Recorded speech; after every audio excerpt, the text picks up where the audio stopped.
And then next adjustment, abnormal loss of inventory by accident or fire.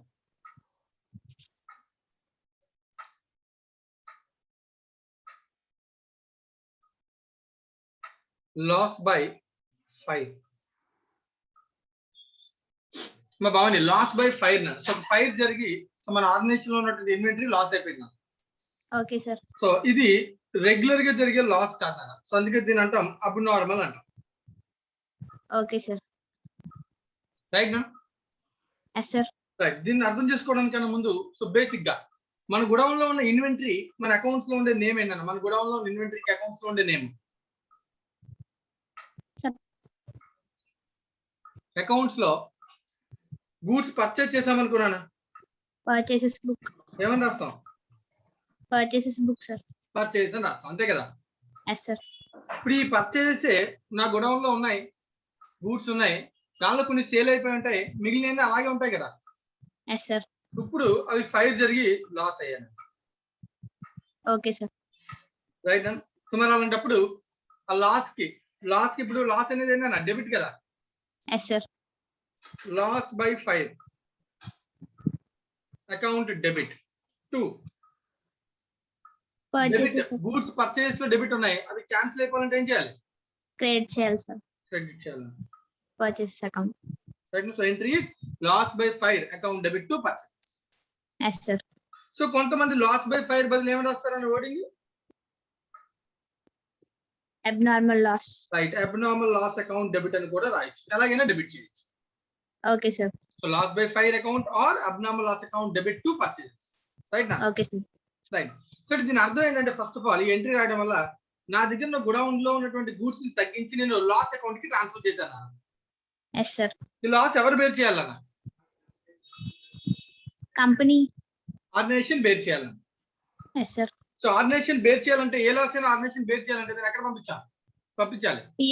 P&L account. P&L account కి పంపించాలి. So కాబట్టి entry P&L account debit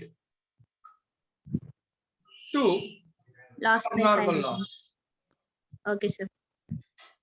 అయితే ఇక్కడ question raise అవుతుంది ఏంటంటే కొన్నిసార్లు కంపెనీ ఫైర్ కోసం ఇన్సూరెన్స్ ప్రీమియం పే చేసి ఉంటారు. Yes sir. ఒక ఇన్సూరెన్స్ ప్రీమియం కానీ కంపెనీ పే చేసినటువంటి ఇన్సూరెన్స్ ప్రీమియం వల్ల ఇన్సూరెన్స్ కంపెనీ ఆ ఫైర్ లాస్ ని యాక్సెప్ట్ చేసి క్లెయిమ్ ఇచ్చింది అనుకో. Okay sir. మొత్తం లాస్ కాదు కదా అప్పుడు. Yes sir. సో నాకు డబ్బులు వస్తాయి కాబట్టి ఇన్సూరెన్స్ కంపెనీని కూడా డెబిట్ చేసుకోవచ్చు. Okay sir. సో ఇది ఏంటి? ఇన్సూరెన్స్ కంపెనీ డెబిట్ ఎప్పుడు? Claim admitted. Okay sir. ఎంత క్లెయిమ్ అడ్మిట్ చేసుకుంటే అంత ఇన్సూరెన్స్ కంపెనీ నుంచి నాకు వస్తాయి కాబట్టి దాన్ని డెబిట్ చేస్తాను. Okay sir. క్లెయిమ్ ఎంత అమౌంట్ అయితే అడ్మిట్ అవ్వదో అన్అడ్మిటెడ్, నాట్ అడ్మిటెడ్ అలాగే అనొచ్చు. So claim అన్అడ్మిటెడ్. సో అదంతా కూడా నేను బేర్ చేయాలి కాబట్టి దాన్ని ఎక్కడ పంపించాలి? P&L అకౌంట్ కి ట్రాన్స్ఫర్ చేయాలి. Yes sir. రైట్ అని అర్థమైందా ఎంట్రీ? అర్థమైంది సార్. సో 2 ఎంట్రీస్ నాన్న. ఒక ఎంట్రీ లాస్ బై ఫైర్, ఇంకొక ఎంట్రీ దాని యొక్క claim. Okay sir. So 2 entries నాన్న. సో ఎవరికైనా ఏమైనా డౌట్ ఉంటే అడగచ్చు. Abnormal loss. సో ఇప్పుడు చెప్పమ్మా భావాని, అబ్నార్మల్ లాస్ ఎంట్రీ ఏదైతే నేను చెప్పానో ఇక్కడ రైట్ నా, నేను ఎంట్రీ ఏదైతే చెప్పానో ఇది బిలో ది ట్రయల్ బ్యాలెన్సా విత్ ఇన్ ది ట్రయల్ బ్యాలెన్సా? Below the trial balance. Wrong. It is within the trial balance. ఎందుకన్నా? ఎందుకంటే నా అకౌంట్ లో ఉన్నటువంటి నా గూడ్స్ ఉన్నటువంటి పర్చేస్ అకౌంట్ నేను ఏం చేశాను? అడ్జస్ట్ చేశానా లేదా? Yes sir. ట్రయల్ బ్యాలెన్స్ నేను ఆల్రెడీ ప్రిపేర్ చేసేసి దాని తర్వాత నేను అడ్జస్ట్ చేయాలంటే పర్చేస్ అకౌంట్ కి అడ్జస్ట్ చేయాలని. ఏ అకౌంట్ కి అడ్జస్ట్ చేయాలి? ట్రేడింగ్. సో ఇప్పుడు నీకు స్టాక్ ఉందా? స్టాక్ ఎంట్రీ చెప్పు. క్లోజింగ్ స్టాక్ ఎంట్రీ స్టార్టింగ్ లో నేర్చుకున్నాం. ట్రేడింగ్ అకౌంట్ లో first adjustment. Closing stock entry purchases or trading. Yes sir. Purchases ఎప్పుడు? విత్ ఇన్ ట్రయల్ బ్యాలెన్స్ లో అయితే. Okay sir. Closing stock to trading account ఎప్పుడు? Below the trial balance అయితే. Okay sir. Right నా? ఒక entry within the trial balance చేయాలనుకుంటే purchase కి adjust చేయొచ్చు, బిలో ది ట్రయల్ బ్యాలెన్స్ అంటే ట్రేడింగ్ అకౌంట్ కి అడ్జస్ట్ చేయొచ్చు. Yes sir. రైట్ నా? Okay sir. Same like closing stock. Okay sir. ఎవరికైనా ఏమైనా డౌట్ ఉంటే అడగచ్చు దీనిలో.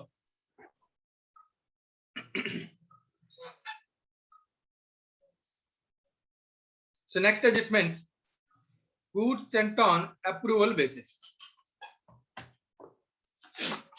So next person వెళ్దాం.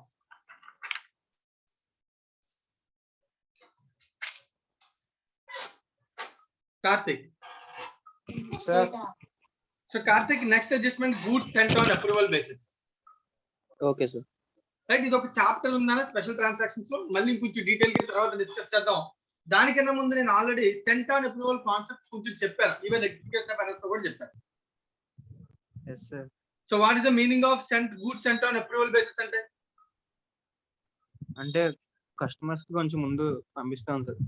కస్టమర్ వాళ్ళు use గూడ్స్ చేసి సేల్ మళ్ళీ- చేస్తాము, వాళ్ళు యాక్సెప్ట్ చేయొచ్చు, చేయకపోవచ్చు. చేయకపోవచ్చు. టైం ఇస్తాం వాళ్ళకి, వాడుకోమని టైం ఇస్తాం. వాడుకుని నచ్చిన తర్వాత సార్ సేల్ కింద యాక్సెప్ట్ చేయొచ్చు, నచ్చకపోతే ఏం చేయొచ్చు? తిరిగి ఇచ్చేస్తాడు సార్. తిరిగి ఇచ్చేయచ్చు. అయితే వాళ్ళు నచ్చితే సేల్ అని రాసుకుంటాం, నచ్చకపోతే సేల్స్ రిటర్న్స్ అని రాసుకుంటాం కదా. Yes sir. Yes sir. అయితే ఇక్కడ మనం మాట్లాడేది సేల్ గురించి, సేల్స్ రిటర్న్స్ గురించి కాదు, వాడు యాక్సెప్టెన్స్ నాట్ యాక్సెప్ట్ గురించి కాదు. మనం ఎప్పుడు కూడా అడ్జస్ట్మెంట్ అంటే ఎప్పుడు మాట్లాడతాం? ఈ రెండింగ్ సార్. ఈ రెండింగ్ లో నేను సేల్ చేశాను, సేల్ ఆన్ అప్రూవల్ బేసిస్ లో సేల్ చేశాను. Yes sir. గూడ్స్ ఎవరి దగ్గర ఉన్నాయి ఇప్పుడు? కస్టమర్ దగ్గర సార్. కానీ ఈ రెండు వచ్చేసింది, కానీ కస్టమర్ దగ్గర గూడ్స్ ఉన్నాయి కదా, వాడు ఇంకా యాక్సెప్ట్ చేయలేదు, అలా అని చెప్పి రిజెక్ట్ చేయలేదు, వాడికి ఇచ్చే టైం ఉంది ఇంకా. Yes sir. ఎస్. అప్పుడు ఈ రెండులో మనం చేయాల్సిన అడ్జస్ట్మెంట్ ఏంటి అనేది పాయింట్. గూడ్స్ ఏమో బయటకు వెళ్ళిపోయాయి, నేను సేల్ అని రాసేసుకుంటాను. గూడ్స్ వెనక్కి వచ్చినప్పుడు సేల్స్ రిటర్న్స్ అని రాస్తాను. Yes sir. మరి ఈ రెండులో వాడు ఇంకా టైం అవ్వలేదు నాన్న, నేను సేల్ అని ముందే రాస్తాను, రైటా రాంగా? కరెక్టే కదా సార్. రాంగ్ కదా, ఇంకా టైం అవ్వలేదు కదా, సేల్ అని ఎలా రాస్తావు? ప్రస్తుతం మనం సేల్స్ అని రాసాం సార్. ఈ ఇయర్ లో సేల్స్ సేల్ అని రాస్తాం నాన్న, బట్ చూడు నేను చెప్పేది, బిఫోర్ ది ఇయర్ ఎండ్ మనం సేల్ అని రాసాం. Yes sir. సేల్స్ అంటే ఎంట్రీ అని రాస్తాం చెప్పు. Sales account debit, sales entry, debtors to cash sales. Account debtor sales sorry. ఇది క్రెడిట్ నాన్న, debtors to debtors sales. To sales sir. ఓకేనా? Yes sir. అప్పుడు డెటార్ టు సేల్ అని నేను ఎంట్రీ రాశాను. ఈ రెండు వచ్చిందన్న, ఈ రెండు చూసుకుంటే వాడు ఇంకా యాక్సెప్టెన్స్ ఇవ్వలేదు, మరి సేల్ అని రాయచ్చా? లేదు సార్, అప్పుడు మార్చాలి సార్. మరి నేను సేల్స్ ఏం చేయాలి? ఫస్ట్ డెబిట్ చేయాలి సార్. రివర్స్ చేయాలి. Yes sir. సో సేల్ అయినప్పుడు ఫస్ట్ ఎంట్రీ ఏంటి? సేల్స్ ఏం చేయాలి? రివర్స్ చేయాలి. ఎందుకు చేయాలి రివర్స్? చెప్పు మళ్ళీ. సేల్స్ ఇచ్చాను సార్, తిరిగి రావాలి. సేల్ అని రాసేసాము, ఇంకా అది సేల్ కాదు, దాన్ని రెక్టిఫై చేయడానికి రివర్స్ చేస్తాం. అదే రెక్టిఫై చేయడం కోసం రివర్స్ చేస్తాం. ఎంట్రీ వస్తుంది అప్పుడు sales account debit creditor account. Debtor sales to debtor or trade receivable or customer, ఏ పేరైనా వాడచ్చు. ఓకేనా కార్తిక్? క్లియరేనా? Yes sir. ఫస్ట్ ఇది క్లియరేనా? మన క్రెడిట్ మీద వచ్చి ఇచ్చిన డెటార్ ఏంటి సార్? ఏనా కార్తిక్? చెప్పు, కొంచెం గట్టిగా చెప్పినా కార్తిక్. క్రెడిట్ బేసిస్ మీద ఇచ్చాం కదా సార్. అవును, క్రెడిట్ బేస్ లో సేల్ చేసాం, అప్పుడు ఆల్రెడీ ఇంతకు ముందు రాసాం ఎంట్రీ, ఇప్పుడు ఆ ఎంట్రీని రివర్స్ చేసాం. డెటార్ ఎందుకు వచ్చింది sir? Creditor debtor to sale entry నాన్న, రివర్స్ చేస్తే సేల్స్ టు డెటారే కదా. క్రెడిటర్ టు సేల్స్ కదా సార్. నాన్న సేల్స్ ఎంట్రీని రివర్స్ చేశాను నాన్న, రెక్టిఫికేషన్. సార్ నేను డెటార్ క్రెడిటర్ గురించి చెప్తున్నాను సార్. డెటార్ అంటే కస్టమర్ అన్న, కస్టమర్ ని క్యాన్సిల్ చేసామంటే డెటార్ క్రియేట్ అవుతుంది కదా. మామూలు క్రెడిట్ సేల్స్ కి ఏం sir? Creditor account sales account కదా సార్. నాన్న సేల్స్ కస్టమర్ ని డెటార్ అంటాం, క్రియేటర్ ఎందుకంటే క్రియేటర్ అంటే సప్లయర్. కార్తిక్ ఏంటి బేసిక్స్ మర్చిపోయావండి? కొంచెం కన్ఫ్యూజ్ పడుతుంది సార్. సేల్ క్రెడిట్ సేల్ కి ఎంట్రీ చెప్పు. Creditor account sales. క్రెడిటర్ కదా, debtor to sales, credit sales, debtor to sales, customer to sales. Yes sir. Yes sir. Yes sir. Yes sir. Sale చేస్తే customer ని debit చేస్తానన్న, creditor ని కాదు. Creditor అంటే supplier. Yes sir. అదేదో సామెత ఉంటుంది చూడు, తినక ముందు కాకరికాయ తిన్నాక ఎకరికాయ అన్నాడంట. Sorry sir. అలా నువ్వు డెటార్ కి క్రెడిటర్ కూడా బేసిక్స్ మర్చిపోతే ఎలాగా? రైట్, మళ్ళీ ఒకసారి చెప్పు జాగ్రత్తగా. క్రెడిట్ సేల్ కి ఎంట్రీ ఏంటి? Debtor account sales. Debtors to sales. ఇప్పుడు ఆ ఎంట్రీ నేను ఏం చేశాను? రివర్స్ చేశాను సార్. ఎందుకు రివర్స్ చేశాను? మన ఇంకా మనకి తిరిగి రాదు కాబట్టి రెక్టిఫై చేశాను. రైట్, మనం రాసిన ఎంట్రీ రాంగ్ ప్రస్తుతానికి, ఈ రెండు వరకు, ఈ రెండు పాయింట్ ఆఫ్ లో రాంగ్. ఎందుకంటే ఈ రెండుకి ఇంకా అది సేల్ కింద కన్ఫర్మ్ అవ్వలేదు. ఇప్పుడు రెండో ఎంట్రీ ఓకే, ఎంట్రీలో సేల్స్ రివర్స్ చేస్తాం, బానే ఉంది. మరి గూడ్స్ దగ్గరికి వెనక్కి వచ్చాయా? లేదు సార్. మరి రాలేదు కదా, మరి గూడ్స్ ఎక్కడ ఉన్నాయి? కస్టమర్ దగ్గర ఉన్నాయి సార్. మరి గుడౌన్ లో ఉంటాయా అవి? No sir. మరి బుక్ గుడౌన్ వాల్యూ లో దగ్గర ఉండవు, కానీ స్టాక్ కింద రాసుకోవాలి కదా ఎంట్రీ. సార్ బుక్ వాల్యూ కింద. అప్పుడు ఎంట్రీ చేయాలి, stock closing stock entry. Stock account debit to sales trading sir. Stock to trading or purchases. Within trial balance అయితే purchases, below the trial balance అయితే trading. Trading sir. కానీ stock అని రాసాను అనుకో physical stock అనుకుంటాం, అందుకని ఏమన్నా stock on stock with customer. Customer stock with customer అని రాస్తే మనకు అర్థం అవుతుంది, okay sale and approval base లో అమ్మిన గూడ్స్, అందుకే కస్టమర్ దగ్గర ఉన్నాయని అర్థం చేసుకోవచ్చు. లేదు stock on sale and approval అని కూడా రాసుకోవచ్చు. ఓకేనా? So stock on sale and approval account debit to trading account. రెండింటి అర్థమయ్యానా? ఈ కాన్సెప్ట్ గురించి ఇన్ డీటెయిల్ గా మళ్ళీ మనం సెపరేట్ చాప్టర్ లో నేర్చుకుందాం. బట్ బేసిక్ గా పాయింట్ అర్థమైంది, ఈ రెండు అడ్జస్ట్మెంట్ అర్థమైంది. అది చూడండి, ఎంట్రీస్ రాసి చూడు. ఇక్కడ ఒక ఎగ్జాంపుల్ చెప్పాడు, ఎగ్జాంపుల్ చూద్దాం ఒకసారి Karthik. Okay sir. Goods costing 10,000 sent to a customer on sale or return basis to 12,000. So entry sales కి ఎంట్రీ 12,000 జరిగి ఉంటుందా, 10,000 జరిగి ఉంటుందా? 12,000 ఉండదు సార్. 12,000 కి సేల్ రాసాం కాబట్టి దాన్ని ఏం చేయాలి? రివర్స్ చేయాలి. Yes sir. Go sales to trade receivable means debtor. Yes sir. Sales to debtor reverse రాసాం. 12,000 సేల్స్ కి రివర్స్ చేసేసాం. సేల్స్ బుక్స్ లోంచి ఎలిమినేట్ అయిపోయింది. కానీ గూడ్స్ 10,000 కాస్ట్ ఎవరి దగ్గర ఉన్నాయి? కస్టమర్ దగ్గర ఉన్నాయి సార్. కస్టమర్ దగ్గర ఉన్నప్పుడు స్టాక్ విత్ కస్టమర్ అని రాసుకోవాలి కదా. Second entry stock on approval అని రాశారు, ఎందుకంటే అర్థం అవడం కోసం. నేను స్టాక్ అని రాస్తే మళ్ళీ అది క్లోజింగ్ స్టాక్ అని గుడౌన్ అయిపోద్ది కదా. సో అప్రూవల్ బేస్ లో స్టాక్ కస్టమర్ దగ్గర ఉంది అని చెప్పడం అనమాట. Stock on approval with customer to trading. ఓకేనా? ఏమైనా డౌట్ ఉంటే అడగచ్చు ఈ ఎంట్రీస్ లో ఎవరికైనా సరే.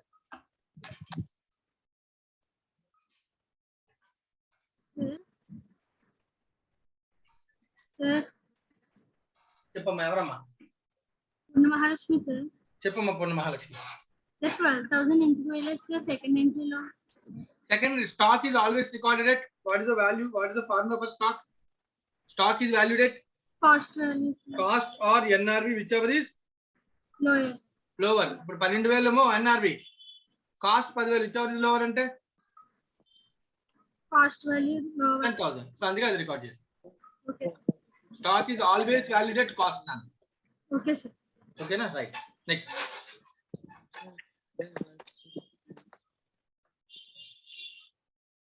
third one. Next adjustment. Goods used for other than sale. Sale కాకుండా గూడ్స్ ని యూజ్ చేస్తే దేనికైనా యూజ్ చేయొచ్చు. లైక్ అడ్వర్టైజ్మెంట్ చేయొచ్చు, శాంపుల్ ఇవ్వచ్చు, ఓనర్ పట్టుకెళ్ళిపోవచ్చు, రకరకాల కేసెస్ నన్ను. ఇవన్నీ మనం ఆల్రెడీ నేర్చుకున్నటువంటి కేసెస్. ఇవి విత్ ఇన్ ట్రయల్ బ్యాలెన్స్ రాయొచ్చు, బిలో ది ట్రయల్ బ్యాలెన్స్ రాయొచ్చు. విత్ ఇన్ ట్రయల్ బ్యాలెన్స్ రాస్తే పర్చేజ్ అడ్జస్ట్ అవుద్ది, బిలో ది ట్రయల్ బ్యాలెన్స్ రాస్తే ట్రేడింగ్ అకౌంట్ అడ్జస్ట్ అవుతుంది. రైట్ నా? ఈ పాయింట్ గురించి మనం లక్ష్మీ ప్రసన్న,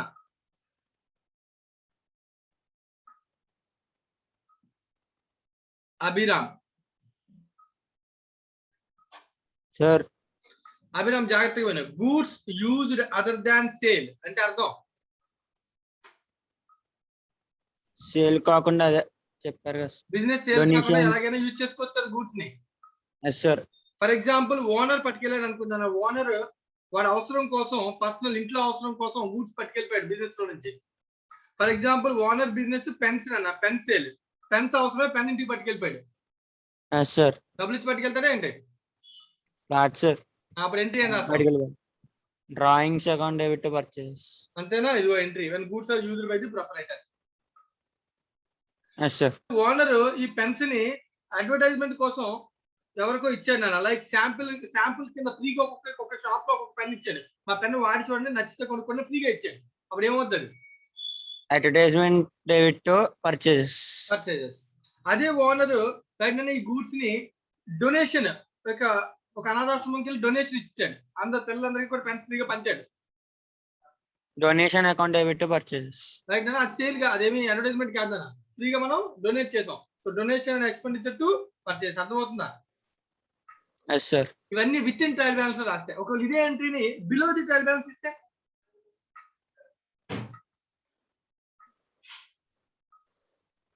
అభిరామ్ సార్.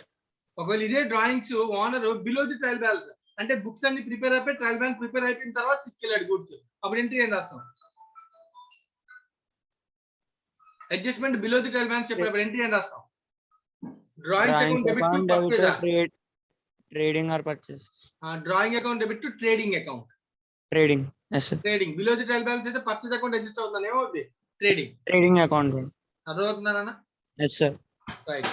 ఎందుకంటే పర్చేజ్, సేల్ ఇవన్నీ నామినల్ అకౌంట్స్ కన్నా అవన్నీ ఎక్కడికి వెళ్తాయి?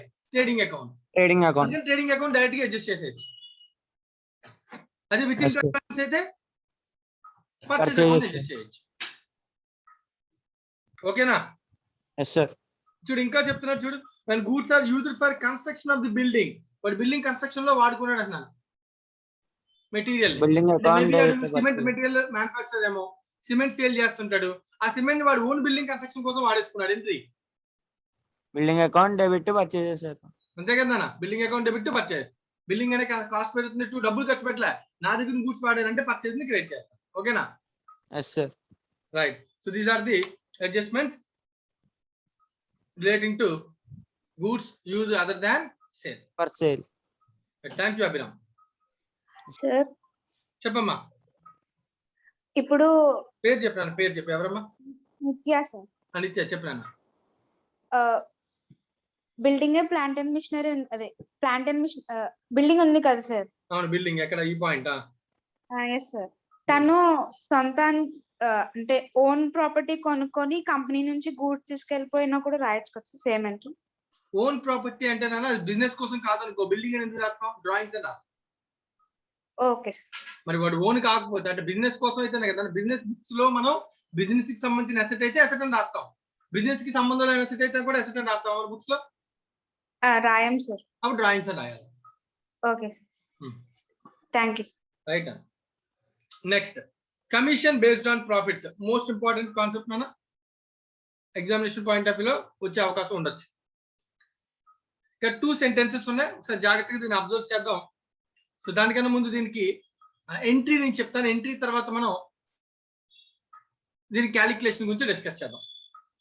Some times commission is payable to the manager. నేను ఇక్కడ అబ్జర్వ్ చేయాల్సి వచ్చిన కమిషన్ ఏజెంట్స్ కి ఇచ్చేది కాదని, అది ఫిక్స్డ్.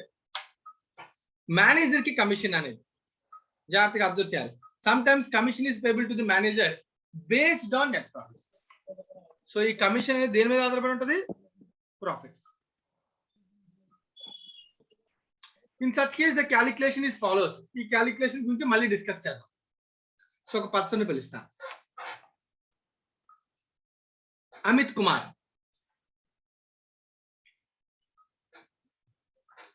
అమిత్ లేడా? అమిత్ లేడా? Okay. Buchiraju. Right. Buchiraju, discuss చేద్దామా దీని గురించి? కమిషన్ అనేది ఏంటంటే ఆర్గనైజేషన్ కి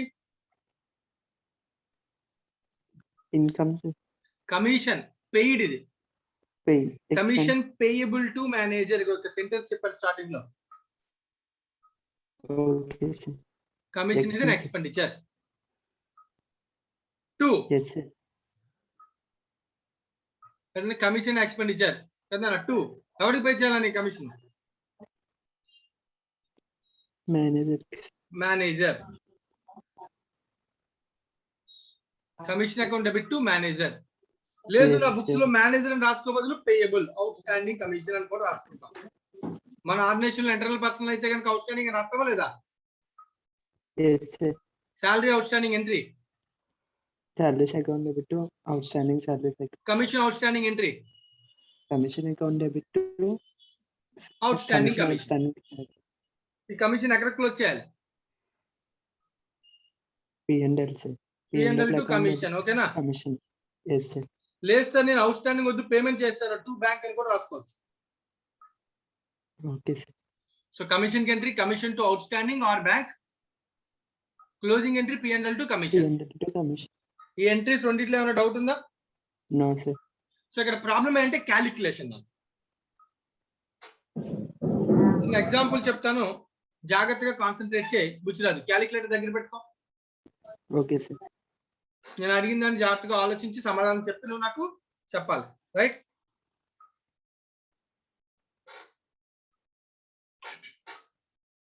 చదవమా బుజ్జిరాజు? Yes sir. రైట్, నేను నీకు ఎగ్జాంపుల్ ఇస్తాను. ఇది P&L అకౌంట్ నేను, ఓకేనా? Okay sir. రైట్, ఇందాక చెప్పాను నేను నీకు సెంటెన్స్ అక్కడ వాడు చెప్తున్నాను, నువ్వు అబ్జర్వ్ చేస్తుంటే కమిషన్ టు మేనేజర్, అవునా కదా? Yes sir. It is based on profits. Commission అనేది ఫిక్స్డ్ అమౌంట్ కాదు నాన్న. లైక్ మేనేజర్ కి నీకు కమిషన్ 10,000 ఇస్తాను, 5,000 ఇస్తాను, ఎలా మాట్లాడట్లేదు వాడు. కమిషన్ సెంటెన్స్ ఏముంది? Commission based on profits. Profits. First sentence clear అయినా? Yes sir. ఇప్పుడు చూడు, ఒక ప్రాఫిట్ అనేది ఎక్కడి నుంచి క్యాలిక్యులేట్ చేస్తుంది organisation? P&L. For example gross profit 50,000 వచ్చిందని ఆర్గనైజేషన్, ఓకేనా? Okay sir. Expenses other than commission, commission కాకుండా మిగతా ఎక్స్పెండిచర్ అంతా కలిపి 20,000 అని ఆర్గనైజేషన్, ఓకే సార్. ఓకేనా? Yes sir. ఓపెన్ నేను ఇక్కడ రాస్తున్నాను. To net profit before commission. చెప్పగలను ఎంత net profit before commission? 30,000 sir. అంతే కదా? Yes sir. సో దీనిలో ఇప్పుడు నేను కమిషన్ ఇంకా ఇచ్చానా ఇవ్వలేదా? ఇవ్వలేదు సార్. ఓకే, మళ్ళీ రాస్తారు. By net profit to commission, ఓకేనా? To commission. కమిషన్ ఒక 10% ఒక వాల్యూ చెప్తా, ఒక 3,000 అనుకుందాం. Okay sir. అప్పుడు నాకు వచ్చింది నెట్ ప్రాఫిట్ 27,000. ఆఫ్టర్ కమిషన్ ఎంతనా? 27,000 సార్. రైట్. ఇప్పుడు నువ్వు జాగ్రత్తగా విను. ఇక్కడ రెండు విషయాలు. ఈ కమిషన్ 3,000 అనే దాన్ని రెండు రకాలుగా ఎక్స్ప్రెస్ చేయొచ్చు. 3,000 is N expression, 3,000 is a commission expressed on net profit before commission. Buchiraju వింటున్నావా? Yes sir. 3,000 is a commission on net profits before commission.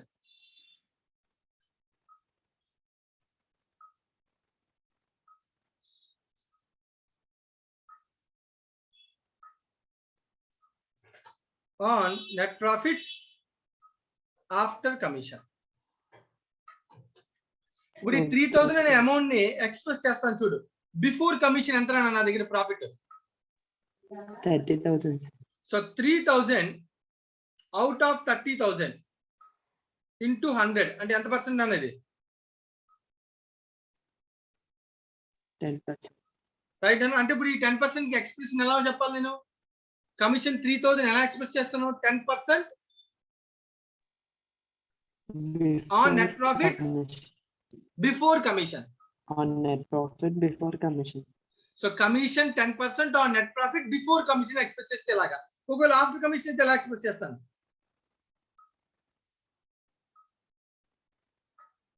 After commission profit ఎంత?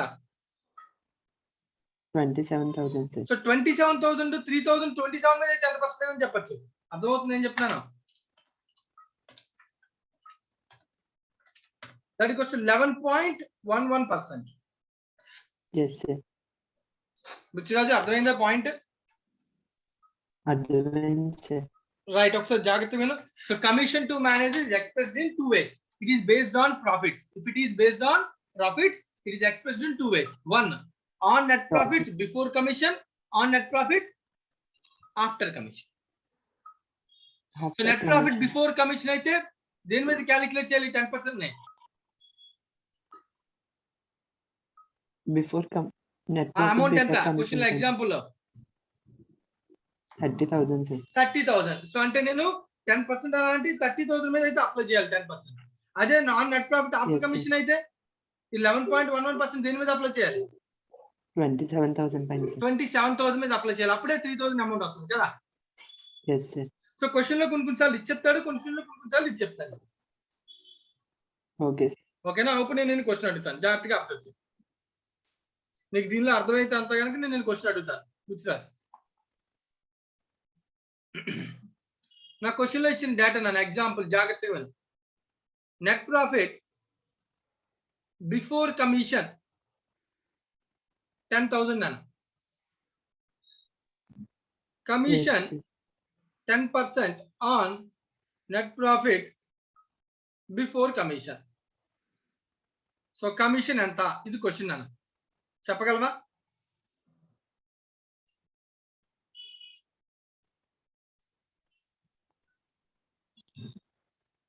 బుజ్జి క్వశ్చన్ అర్థమైందా? మళ్ళీ చెప్పనా?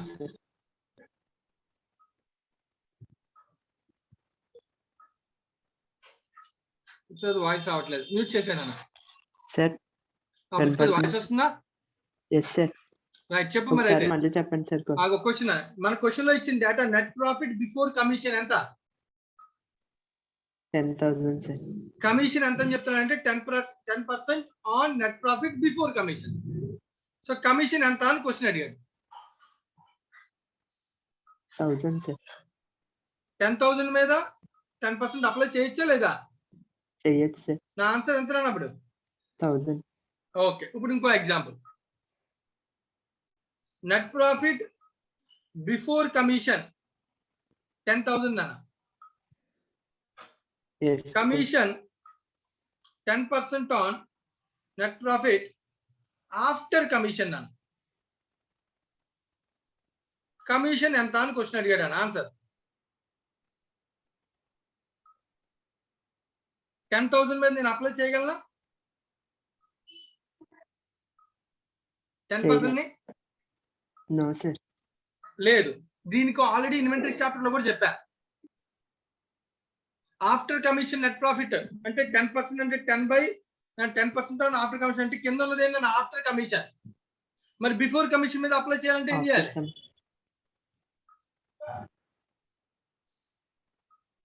+10. గుర్తుందా ఇది? Yes sir. ఎలా చేయొచ్చు? 10/110 ఎంత అవుతుంది? 110.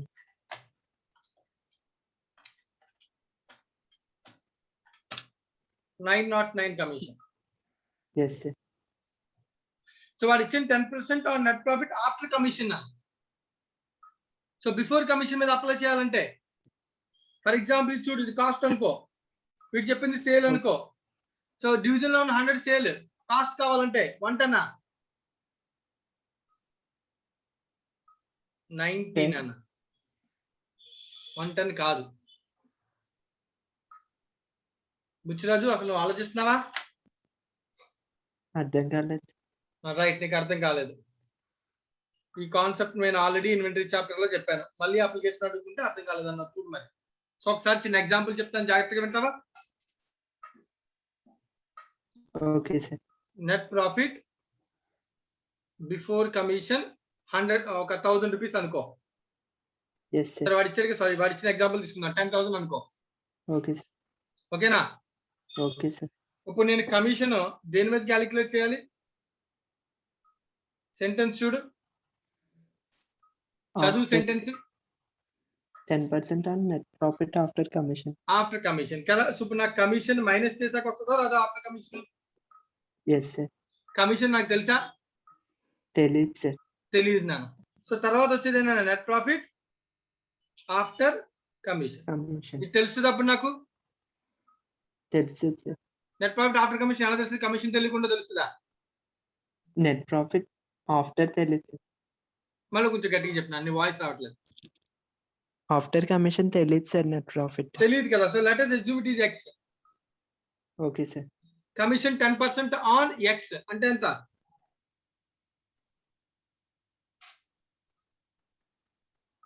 Commission 10% on net profit after commission. Sentence ఉందా? Yes sir.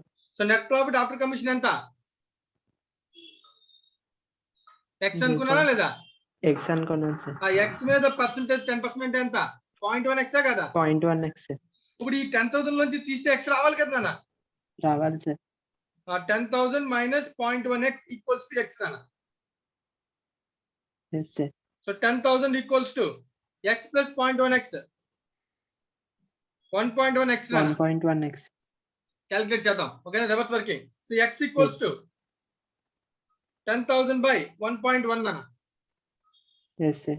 సో క్యాలిక్యులేషన్ నన్ను జాగ్రత్తగా అబ్జర్వ్ చేయి. మనకి ఇచ్చింది బిఫోర్ కమిషన్, దాని మీద అప్లై చేస్తాం మనం. Okay sir.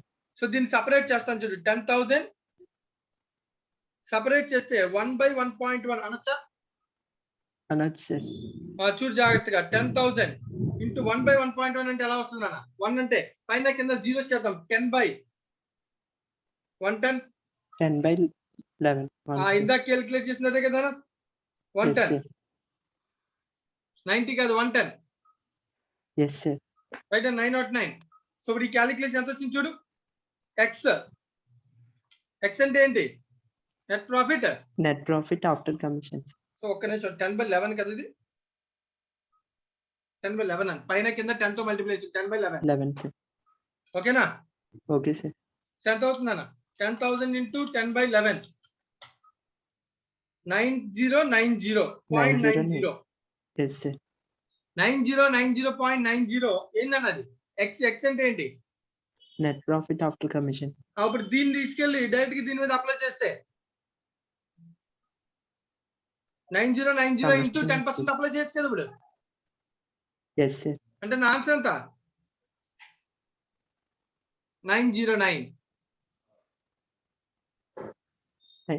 Yes sir. అర్థమైంది. కమిషన్ ఎంతనా? 909. 909. ఓకేనా?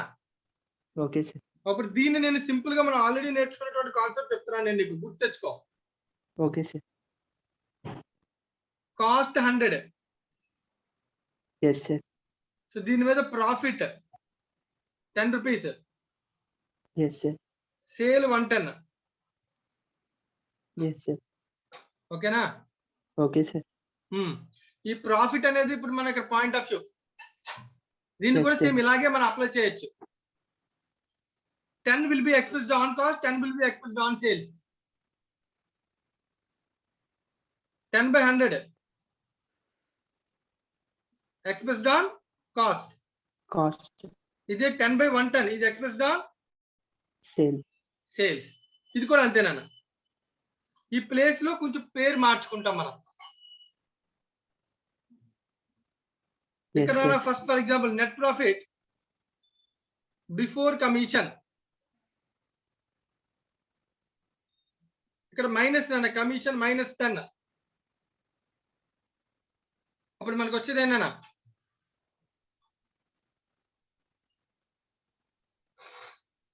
వాయిస్ ఓవర్ పోయిందా? వచ్చినది కనబడుతుందా? కనిపిస్తుంది సార్. Net Video profit late before గా కమిషన్ వస్తుంది. 100 yes sir. Minus commission 10. Yes sir. So net profit after commission ఎంత అవుతుంది? After commission 90 sir. So this 10 will be expressed before commission అయితే 10/100, ఎస్ సార్. ఆఫ్టర్ కమిషన్ అయితే 10/90. 10/90 sir. Right నాన్న? Yes sir. So ఒక్కొక్కసారి ఇది 100 చెప్పి ఇది 110 చెప్పొచ్చు. డిఫరెంట్ కేసెస్ ఉన్నాయి కదా. Yes sir. సో ఎలాగైనా చెప్పొచ్చు. సో కాబట్టి సో సింపుల్ గా దీన్ని గుర్తుపెట్టుకోవడానికి ఏమని చెప్తున్నాడంటే వాడు simple formula, net profit before commission ఎంతో తీసుకో. Yes net sir. Profit before commission question ఎంత అన్న? 10,000 10,000 sir. Into rate by 100 plus rate. మనం చేసే ఇదే 10/110 అంటే రేట్ బై 100 ప్లస్ రేట్. కానీ ఇలా ఎప్పుడు అప్లై చేయాలి? వాడు చెప్పిన ఎక్స్ప్రెషన్ కమిషన్ ఎక్స్ప్రెషన్ ఎలా ఉండాలి? Commission on net net profit after commission అన్నాడు అనుకున్నాను. After commission. అప్పుడు మనం ఇది అప్లై చేయాలి. 10,000 into 10/110 that equals to 909 direct answer. Yes sir. మనం ఎంత కష్టపడి ఈ ఈక్వేషన్ ఎక్స్ చేసి దాన్ని రివర్స్ వర్కింగ్ చేసి క్యాలిక్యులేట్ చేసాం కదా, ఎస్ సార్. దాని బదులు అనమాట. సో డైరెక్ట్ ఫార్ములా అంటే net profit before commission into rate by 100 plus rate. అదే ఒకవేళ క్వశ్చన్ లో ఎలా ఇచ్చాడు అనుకో, commission on net profit before commission అని చెప్పేశాడు. 10% on net profit before commission అన్నాడు. అప్పుడు ఏం చేయాలి? ఎస్. 10,000 ఇంటూ 10% డైరెక్ట్ గా 10/100 వేసేయచ్చు. డైరెక్ట్ చేసేది. ఎందుకంటే వాడు ఇచ్చింది బిఫోర్ కమిషన్, వాడు చెప్పింది బిఫోర్ కమిషన్. Yes sir. వాడు నెట్ ప్రాఫిట్ బిఫోర్ కమిషన్ ఇచ్చి కమిషన్ ఏమో ఆఫ్టర్ కమిషన్ చెప్పాడు అనుకో, మనం 100 రేట్ బై 100 ప్లస్ రేట్ అయ్యాలి. Yes sir. ఈ టెక్నిక్ అన్నమాట. ఇన్వెంటరీ చాప్టర్ మనం నేర్చుకున్నాం కదా, ఈ టెక్నిక్ అప్లై చేయాలి, అంతకు మించి ఏమీ లేదు. ఎస్ సార్ రైట్ నాన్న? ఎస్ సార్ సో దీని ఎక్స్ప్రెషన్ ఎలాగైనా అడగచ్చు. సో దీన్ని బేస్ చేసుకున్నటువంటి క్యాలిక్యులేషన్ కూడా నేను ఇక్కడ చెప్తున్నాను చూడు, ఫార్ములా అదే చెప్తున్నాను. So commission on net profit before charging commission అన్నాడు అనుకో,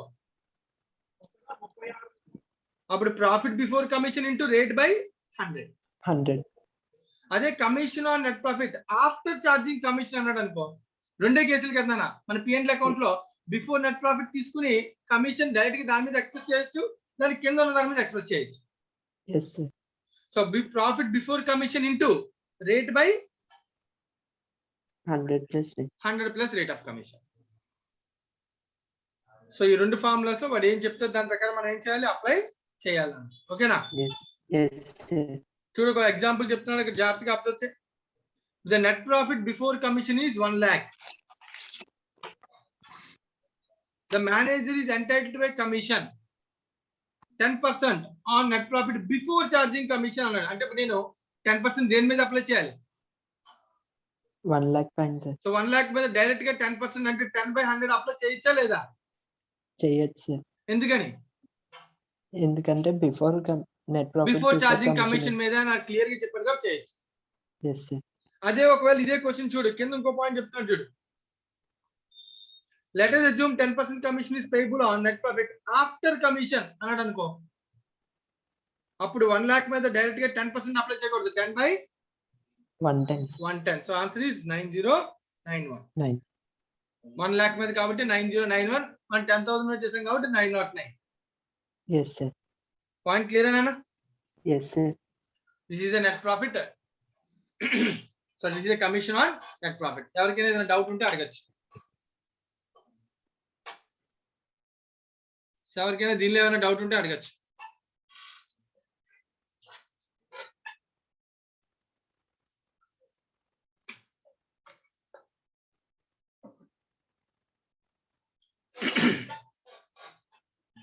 సో దీంతో మనకి చాలా అడ్జస్ట్మెంట్స్, 4th అడ్జస్ట్మెంట్స్ కూడా కంప్లీట్ అయిపోయినా, ఇంకా మనకి సమ్స్ పెండింగ్ ఉన్నాయి. సో ఒక్కసారి అందరూ కూడా ఈ అడ్జస్ట్మెంట్స్ ఏవైతే ఉన్నాయో ఒకసారి చూసుకోనా, నెక్స్ట్ క్లాస్కి వచ్చే లోపు ఒకసారి చూసుకుని వాటి మీద ఏమైనా డౌట్స్ ఉంటే ఫస్ట్ అడగండి. డౌట్స్ క్లారిఫై అయిన తర్వాత మనం నెక్స్ట్ కి వెళ్దాం. రైట్ నా? సో వాళ్ళ సెషన్ ఎక్కడితో నేను ఎండ్ చేస్తాను. Thank you.